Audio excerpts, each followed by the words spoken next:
They're not locked down, but these are people who look like they are going to get elected. And what that means is you've got this wide open field of folks all fighting against Marine for that third and final seat. Who's our contenders? Well, right. So we're going to focus in on two of them.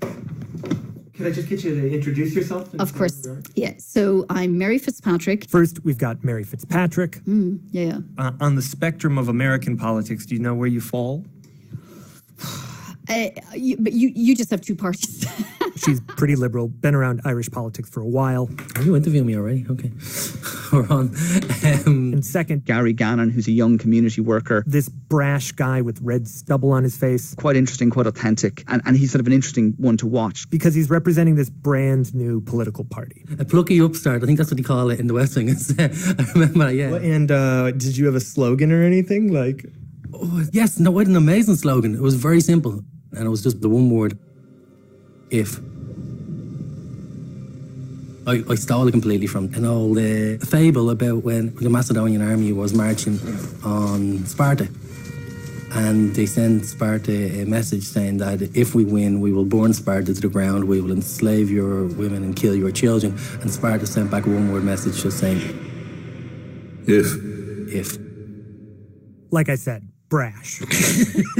And then you've got other voices who are left-wing or environmentalist or others. So that's our field. All right. And now here's how things actually work over in Ireland. Voting is underway in the Republic of Ireland as the country elects 157 new members of its parliament. So day of the election comes. As an Irish citizen, you walk into the voting booth, and it's a very, very long ballot because it has all of the candidates, all 15 of them, their photo, their name, and then a line next to them. Okay. And this ballot is a key component of that updated Irish laptop of democracy. Because instead of just filling in the circle next to one of those 15, you say, my number one choice is this guy, my number two choice is this lady, my number three choice is this person, and you can go all the way down the ballot, giving preferences to as many different people as you like. You write in a number next to each candidate. How about one man, one vote? Got it. Well, it's still one man, one vote. No, it can't be. No, it is. At the end of the day, your vote will only have counted for one person. However, in the voting process... What you're not just measuring what everyone's first choice is. Like, you might have a favorite choice, but you're not totally equal about the other three choices. And what this system allows us to do is to reflect that. It allows you to say how you feel about the rest of the candidates. And if your first choice doesn't make it, if he or she is way down the list and out of the running, then your vote lives on in the form of your second choice. So for as long as there's a viable candidate with your number on it, your vote will stay alive in the system. Is this too early for me to raise a warning flag? Or should you can wave. I may ignore it, but let's see it or hear it. The commitment that people make to voting is slight.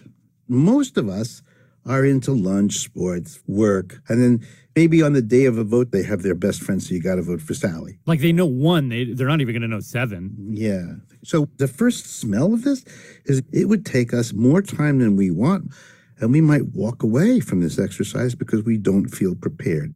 You can engage with this on whatever level you'd like, Robert. If you only know one candidate's name, you can just put your one next to that person and hand in your ballot and you're done.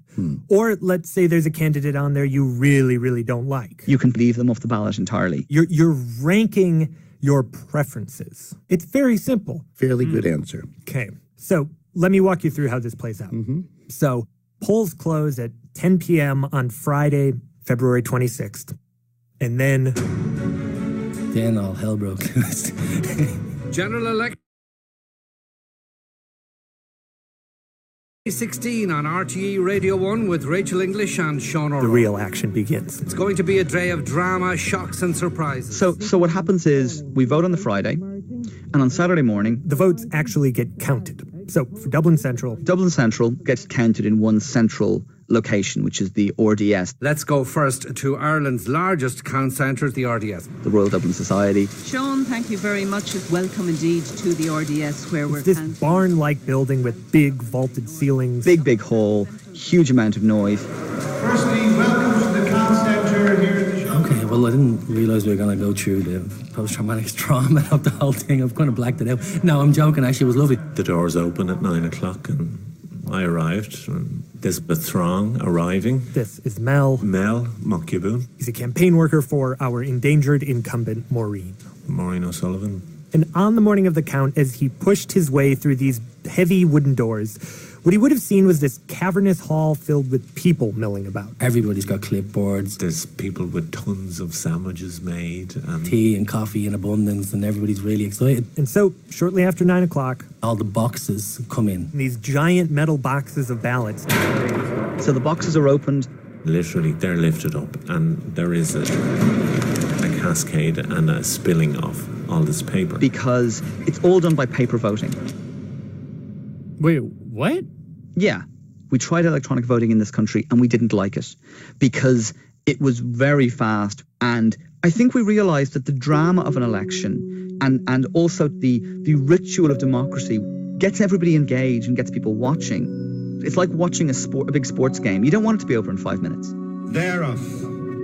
And so, time now for our live update. I have to warn, as we always do at this time on this day, we're talking tallies first of all, which obviously can skew the results. Not just at the RDS and not just for Dublin Central, but all across the country. Vote counters are dumping boxes of votes and going through them and putting them into stacks. First, in Kilkenny is Justin McCarthy. Rough bundles, in no particular order. 75% of the boxes have been tallied here, and they include... And so early on here, the counters are just trying to get a handle on how many first-choice votes each candidate is getting. From Cavan, Audrey Carville. 100% of the boxes are open and while the ballot counters are doing this official count, there's another group of people standing next to them up the Atlantic Way in Donegal doing their own unofficial calculations. Yes, definitely. The tally men. 88% of boxes opened and tallied from Cork North Central. All boxes opened, all sheets tallied. These tally men, there are several of them put forward by each candidate, and they're just looking over the railings, waiting for you to turn that ballot. Brash upstart Gary Gannon again. So they can shout out the name of the person that got the number one preference. They're like, Gannon number one, Gannon, Burke, and they're just counting them up. And what they're counting is number one. Yes, they're shouting out and tallying the first choice labeled on each ballot. So you have an understanding whether you're at the races or not. Which it seemed like Gary was. We have a 98% tally, and there is a growing belief here that the third seat will be between Gary Gannon and... He was getting a lot of first preferences. So I walked in, I got pulled over by one of our national newspapers to do an interview. Let's bring Gary Gannon in. Hiya, Gary. It's too early to be saying you're over the line, but you're going well in Dublin Central. God, it's far too early. I think all the radio researchers were coming over, grabbing me, bringing me over to speak on the radio. There's a bunch of you up on 9% as well, so we could be in for another dogfight there. Absolutely, yeah. I've cancelled my weekend plans. I think I'll be here for a while. It was genuine, like a real nice sense of excitement. But not for everyone. So that morning, I was at home doing different things. Again, this is incumbent Maureen O'Sullivan. What did you do? Did you make breakfast? Did you go for a walk? I did. I had my breakfast. I walked the dog. What type of dog? A white, fluffy dog. Okay. What's his name? His name is Bailey. So I brought him for a walk. Are you listening to the radio? No. You're totally disconnected. Yeah, pretty much. I let my campaigners go over to be part of the tally. Campaigners, it's starting to kind of including Mel. So within the first hour, from some of the tallies that we were seeing, like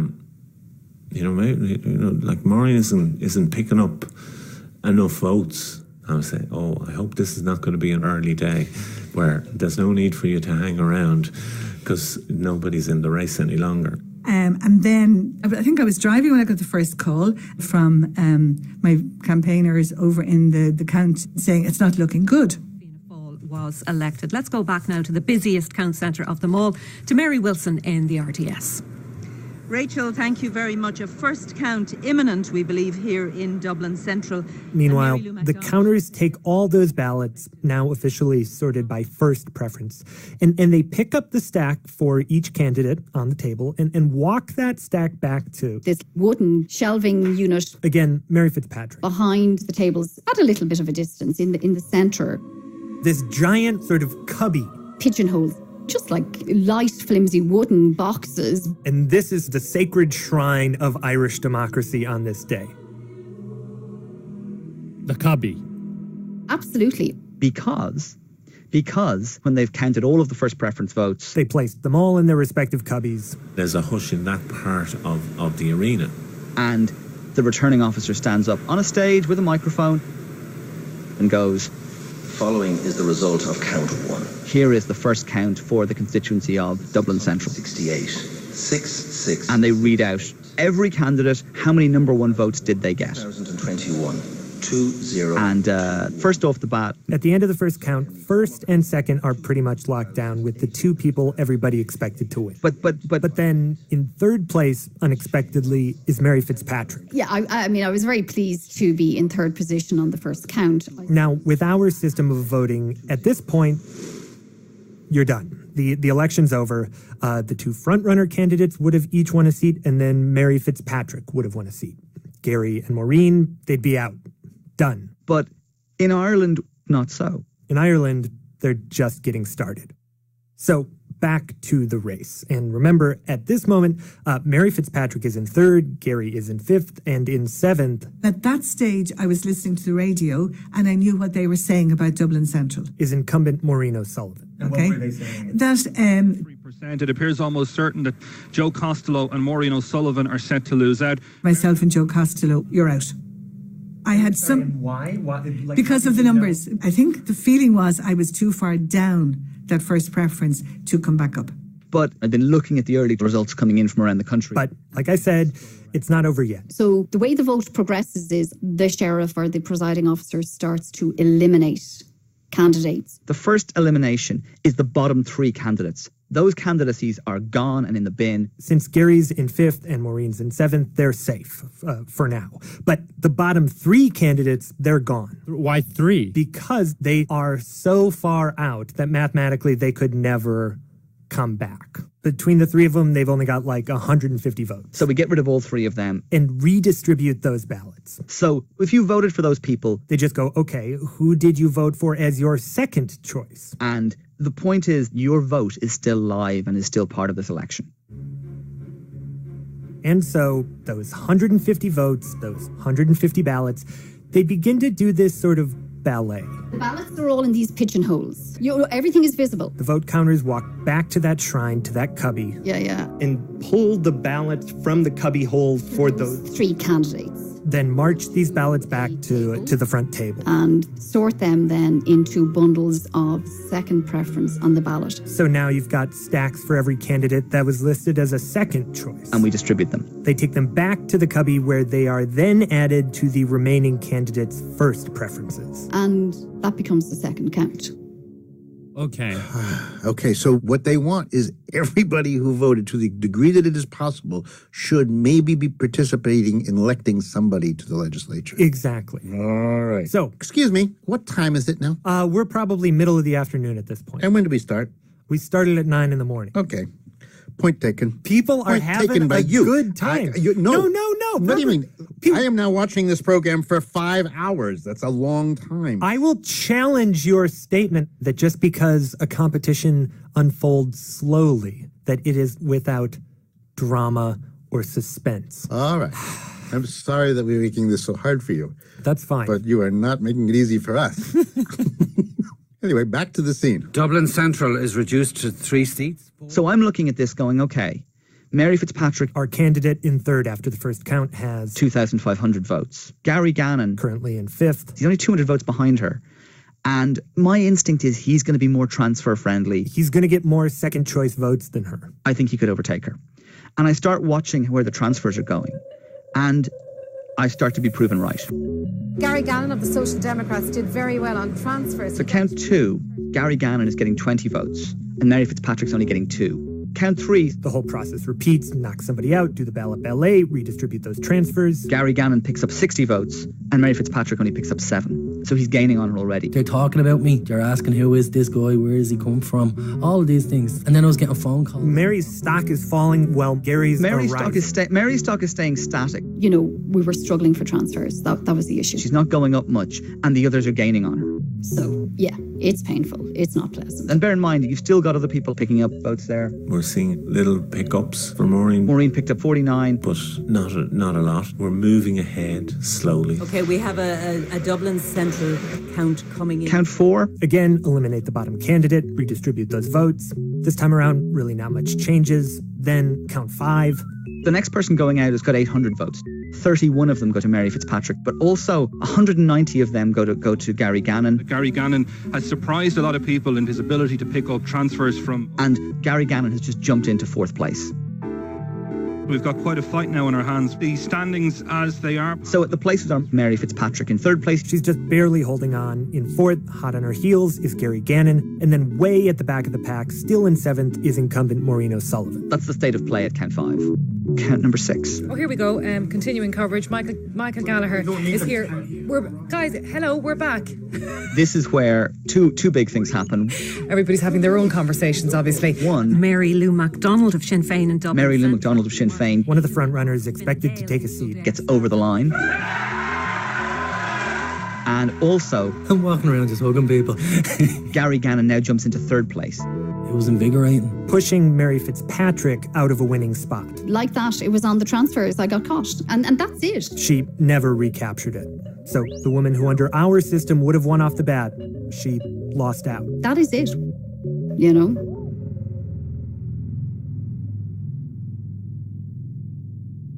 Still hanging on in second to last, but also disheartened is our incumbent Maureen O'Sullivan, who's expecting to lose. And I suppose maybe 7 o'clock, people started to arrive. She actually invited her campaign staff and volunteers back to her place for a concession party. And I said, when people came in, I don't want to know anything about the elections. I'll catch up tomorrow.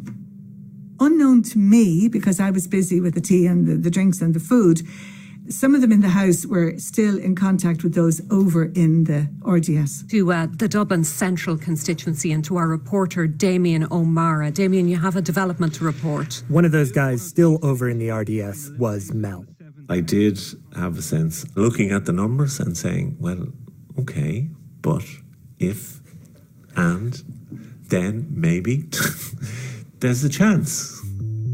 There's a chance in this. Well, and was that a crazy thought to have or a very smart thought to have? It was just a thought to have.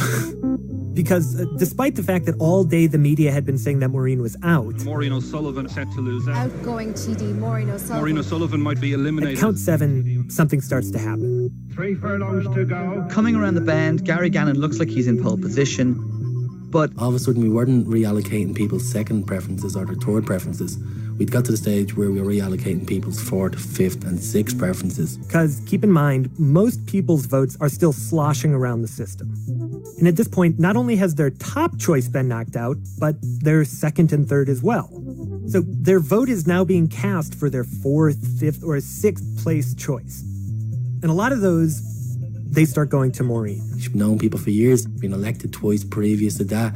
So even people who weren't voting for number 1, number 2, number 3, their votes were still carrying past the 4s and the 5s and just mauled me on those transfers. So we go to count 8. Beginning to make a bit of ground into the straight. Maureen makes this massive jump, vaulting her ahead of 2 opponents into 4th place. Now, just a couple hundred votes behind Gary. Right. Did you have any sense this? No, because I didn't have the television on. And they decided not to tell me, not to raise my hopes. On the 9th count at the moment. So, the 9th count. The situation is that another candidate is axed. They redistribute her votes. It's coming down. It's coming down to it. And when they count up those transfers, Does that mean then that Gary Gannon is likely to be elected, or what's the situation there, Michael Gallagher? Maureen gets some 300 more transfers than Gary, meaning suddenly Gary Gannon is precisely 8 votes ahead of Maureen O'Sullivan. Oh my God, I did not see that coming. She's within 8 votes of him. Around 9:45. But Maureen, meanwhile, is still convinced she's going to lose. She's actually heading down to the count center to concede the race. I said to myself, I should go over and concede. So, came out into the car, and as I'm driving over to concede, I was just at the traffic lights, I can picture it, And at that stage, the phone call comes. She looks at her phone and it's one of her campaign staff calling. I thought, why are they ringing me? Is it to hurry me up to get over or whatever? But in fact, they were calling because... In Dublin Central. But Brian Dowling, you've been... Just as I mention your name, Brian, we're going to Dublin Central. My last time up. This is the result of the 11th count for Dublin Central. And I deem the following candidate to be elected, and they are Maureen O'Sullivan.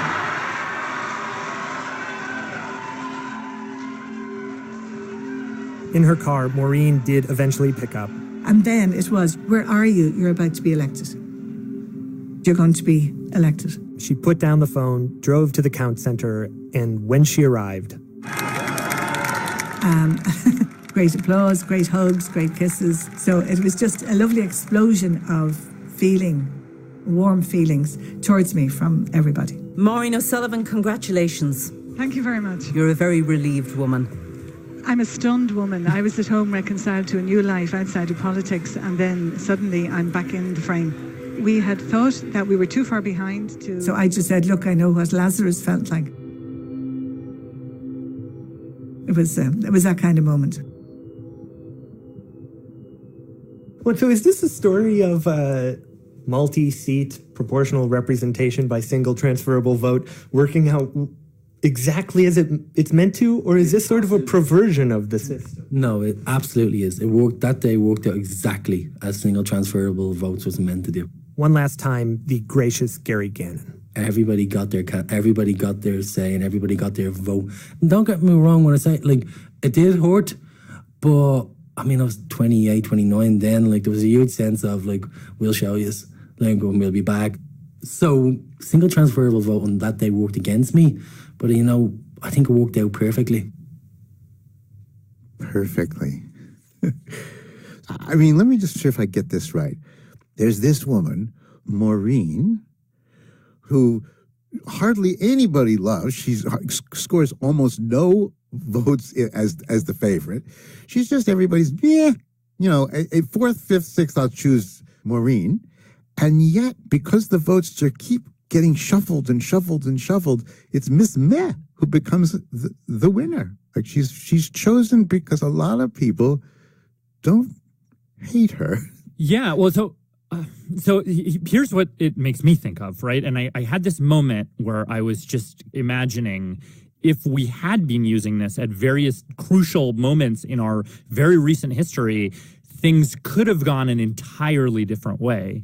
Take the American presidential election of 2016 between Donald Trump, Hillary Clinton, but also Gary Johnson and Jill Stein. Yeah, but nobody voted for them. But hardly anybody. That number of hardly anybody's, that's a sizable enough number that they could have swung the election one way or the other. If you look at really key states, the deciding states, if you presume Gary Johnson's votes were split, and if you presume all of Jill Stein's votes went to Hillary Clinton would have won Pennsylvania, Michigan, and Wisconsin, and the whole kit and caboodle. Whoa, that's interesting. Now, the weird thing is you can just keep playing this game and it'll drive you crazy, but you can keep playing it. So if you go back to the 2016 Republican primaries where Donald Trump emerged victorious, right? Over 10 people or something like that. Over 10 people, right? But there was a sizable number of people in those primaries who were never Trumpers. If those people had been able to block their votes together, they might have been able to rally behind a candidate who was not Donald Trump. And then rewind even further back, the 2000 election, where the number of votes that Ralph Nader got in Florida were more than the difference between Bush got and Gore got. No, elect a Republican, can you? Okay, so go back to Ross Perot, right? George H.W. Bush was running against Bill Clinton in 1992. Oh, that's right. Ross Perot, it's very controversial whether he really was a spoiler in that election, but I mean, if you ask the Bush people, they say he definitely was. And so if the Peroters went to Bush, then like Bill Clinton would have just been a historical footnote. He wouldn't have been the president. Like, it's like a huge, huge seismic difference in world history. So when we come back, we're not going to be looking at my own imaginative math. We're going to look at what does ranked choice actually look like if it was in the United States, because it is in the United States. That's about to happen. Yeah. When we come back. Hi, my name is Corey, and I'm from Minneapolis, Minnesota. Radiolab is supported in part by the Alfred P. Sloan Foundation, enhancing public understanding of science and technology in the modern world. More information about Sloan at www.sloan.org.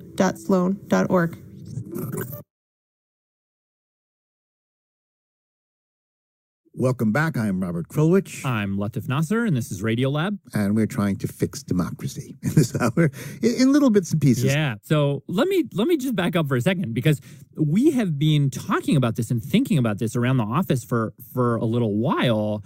And at some point, as we were kind of meditating on this dwindling faith in democracy, one of our fellow producers at our sister show, More Perfect, Sarah Kari, she just took me and Simon, great, and just dragged us into a studio. Okay, so we've been having this conversation about whether our democracy is broken for like a few months now, and like every meeting that we've had, I've been the one in the room being like, guys, our democracy is fine. Like, have you seen other places? This is crazy. Like, who are these people that think like our democracy is broken? Like, they don't know what they're talking about. And do you know why? Like, where's that feeling coming from? Well, okay, can you tell me your name? Uzma. And who are you? Probably because of this woman. I'm Uzma. I'm Uzma. Who are you in relation to me? Oh, I'm your mom. My mom and both of my parents actually grew up in Pakistan. That is the beginning 25 years of my life where I spent, and I feel that... Which is a pretty young country, and it's just struggled so much to keep its democracy alive and healthy. And I saw and the consequences of not getting the full democracy there in Pakistan. So that then after living 25 years of my life in America, I really found out the value of democracy as an individual and as a group also. So I can differentiate now very well between those two. So that's kind of how I've always understood our democracy. But then, Simon, I listened to your Ireland story with all of this ranked choice voting stuff, and that's the first moment when I was like, oh, like maybe our way of doing things is broken. Like maybe we do need an update. Okay, why? What about it made you switch teams?